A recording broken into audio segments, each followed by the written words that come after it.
So, what's my core MLB betting philosophy? If you watch these free play videos, you already know. Ride the hot, fade the cold, and specifically look for situations where season long stats, what lines are based on, that don't mesh with current form. That's why I'm 4-0 over the last 3 days in MLB, plus 12 units for the clients. That's why I expect to win tonight with my single best bet in MLB action. And that's exactly what we've got today with the Cubs and the Cardinals. And the Giants and the Marlins. Teddy covers WagerTalk.com with a big game breakdown, a double gamer for Wednesday night. Let's talk about these two contests, St. Louis and Chicago, San Fran and Miami. We'll start with the Cubs and the Cardinals. Looking at the Odds Logic live odds screen right now, we've seen Chicago take a fair bit of money. Open as low as minus 125. I'm seeing them mostly minus 145, minus 150. There's a minus 155 out there for the Cubs right now. Total 9 juice to the under or 8.5 juice to the over. And the Cubs have spent much of the season looking like a legitimate World Series contender. The Cubs are really good. I have nothing but upside for this squad. That being said, right now, they're ice cold. 3 straight losses, 1-5 in the last 6 ball games. Their pitching's fallen apart. They've allowed 7 runs or more in each of those last 6 ball games. Now, weather's been a factor. The wind was blowing out at Wrigley last weekend. Been hot as balls in St. Louis. Good hitters weather, no question. But this pitching staff, both starters and bullpen, are in a bit of a slump. And certainly, when you look at this game on paper, starting pitching edge for Chicago. I get it. But, man, it really, some of the, not to diss other campers, but there's certainly some of the videos you watch. It's like starting pitching's only one piece of the puzzle, and some campers think it's the only piece of the puzzle. It's not. At least not for this camper. Matthew Boyd has been great. He's allowed less than a base runner per inning since May 1st. He's allowed 2 runs or less in 5 straight starts. He's been great. But those 5 straight starts, he's allowed 2 runs or less. The Cubs are 2-3 in those games. All right? They're not winning for him. The bullpen behind him hasn't been able to close out stuff. The Cardinals can hit lefties. They're above average OPS against southpaws. They've got a winning record against opposing lefties. And St. Louis is kind of in that same situation as Chicago. Chicago's been great, and now they're slumping. St. Louis, they lost 7 out of 8 here in June. They were slumping badly. That was then. This is now. The Cardinals have now won 7 of their last 8. Lineup's on fire. They scored 54 runs in those 8 games, nearly 7 per contest. They scored 6 runs or more 4 times in 5 games on this homestand. Now, Eric Fetty's no ace. I get it. He's no Matthew Boyd, but he's not getting lit up either. He keeps St. Louis in every game. He's allowed 16 earned runs in 9 starts since May 1st. He mowed down the Dodgers lineup, and the Dodgers lineup is insane. It's the best lineup in baseball. He mowed him down his last start on this field. 2-1 Cardinals win against the best lineup in baseball. The bullpen in decent shape behind him. No reliever has thrown more than 21 pitches over the last 3 days, so it's not like Fetty's got to go 8 strong for the Cardinals to win this contest. This, to me, feels like a wrong team favorite scenario. Certainly, I look at St. Louis as a live underdog in this one. And again, you're getting a take back on the Cardinals, plus 130 or higher. I'm interested at that price in the St. Louis side. I do not think Chicago should be laying this type of chalk. So it's Cardinals or pass for this better. Before we talk about the late game, the Marlins and the Giants, I'm going to ask you guys one simple favor. If you like this type of analysis, hit the like button. Thank you. Done. Problem solved. You want to comment below? We appreciate those comments. And we look at those comments and we answer those comments. Tell us what you think. Agree? Disagree? You want to talk about a different game? Who do you like tonight? Comment below makes all the difference for us. And of course, if you haven't done so, subscribe to the WagerTalk YouTube channel. More than 200,000 subscribers. An insane number when I think about where I started in this business. 200,000 subscribers to the WagerTalk YouTube channel.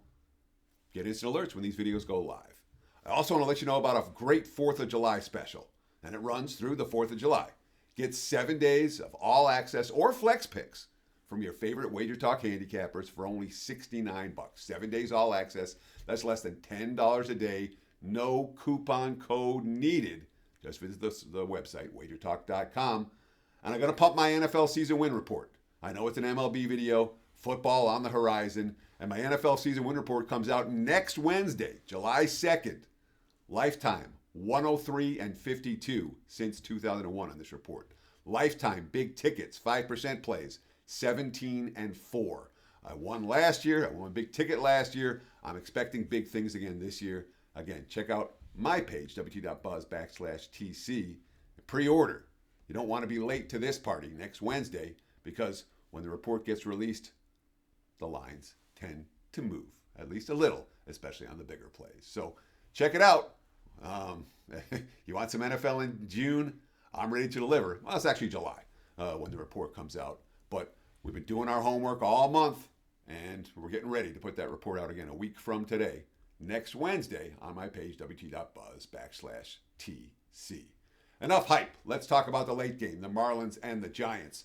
And again, right now, looking at the Odds Logic live odds screen. By the way, if you want 7-day free trial of Odds Logic, oddslogic.com/Teddy. Check it out. I think it's a really good product. And live odds help me, both in my handicapping and in my time management. Because you can see where you want to make the bet as opposed to having to check 42 apps. So it makes a big difference. Oddslogic.com/Teddy for a free 7-day trial. But here's San Francisco, minus 215, minus 220. I'm seeing minus 230s out there. Total sitting at 7, juice to the under. The Giants are 3-6 in their last 9 games. Their bats aren't hitting. Millen was talking about it after last night's game. They've been held to 3 runs or less 5 times their last 7. And look, even with Devers, Giants lineup, I mean, Devers helps. Make no mistake about it. But this has been an underachieving lineup all year, and that hasn't changed right now on this current homestand. They had 5 hits last night versus 5 Marlins pitchers. Lost again, 4-2 loss. Now, Logan Webb's an ace. He could be 4-0 this month. He's pitched brilliantly in every game. 30 strikeouts, 3 walks, but he's only gotten 11 runs of support. 6 came in one of those games. He had a 1-0 loss, a 3-2 win, a 2-1 win where he didn't get a decision. I mean, it's a scenario for Webb like the Giants where, yeah, he's a great pitcher, but the Giants are 7-7 in his last 14 starts in April, okay? In the 7 losses, they scored 0, 1, 4, 1, 4, 0, and 0. Combined total of 10 runs scored in those 7 losses. Can they hit today? I wouldn't bet on it. Not at this price, I wouldn't bet on it. No way. Edward Cabrera for the Marlins. Look, he outpitched Robbie Ray the last time he faced the Giants. Threw 5 2/3 innings of shutout ball. All right. His career against the Giants has been outstanding. 3-0, a .57 ERA. Since May 1st, again, Cabrera's a guy whose season-long stats aren't going to blow you away. He had a rough opening of the season. Current form, not in line with the season-long stats. 2-1 with a 2.23 ERA in his last 8 starts. Struck out 43 batters in 40.1 innings. All right. And the Marlins are playing good ball. Yes, they're a sub-500 team. I got a big bet on the Marlins under their season win total. I'm not feeling great about it right now. Even though they're, 13, 14 games under 500, they're playing good ball. I don't like that. I want them to start trading guys at the deadline. They just took 2 out of 3 from they were red-hot Braves. They won the opener here in San Fran last night. They're 4-0 their last 4 on the road. They had a winning road trip last time out, 5-4 in 9 games, cashing plus prices. 3-3 on their last road trip out to the West Coast. Again, cashing plus prices. I think plus 190 is the wrong price for this matchup. I do. This isn't a wrong team favored scenario like the Cardinals and the Cubs, I believe, in that first matchup. This is a plus 190s just too high for a team playing better baseball than their opponent, like Miami is right now compared to San Francisco. I think the Marlins are live dogs in this one. I would look at the Miami side and perhaps the under, no part of San Fran in this price range, at least not right now.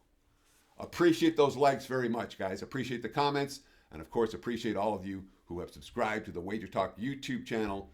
Visit my homepage, wt.buzz/TC, or just visit the website, WagerTalk.com.